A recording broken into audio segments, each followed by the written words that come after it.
Hi, welcome to Platform Mastery. In this video, I will show you how to install ExpressVPN in your mobile phone.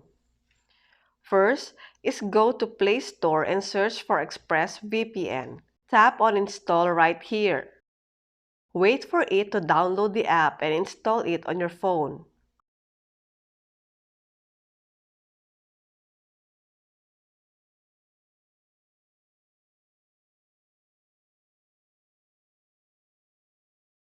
Once the process was done, tap OK, Allow, and Continue here, giving your permission to complete the configuration.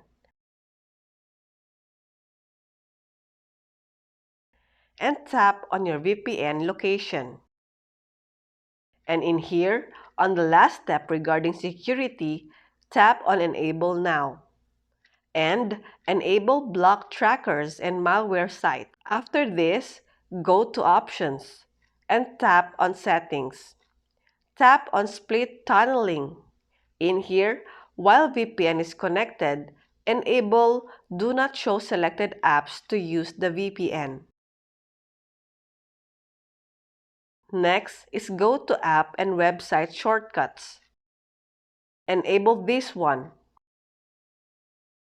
I hope this video helps you. Thanks for watching. For more videos like this, hit the subscribe button and click the notification bell so that you get notified for our new uploaded videos. See you next time!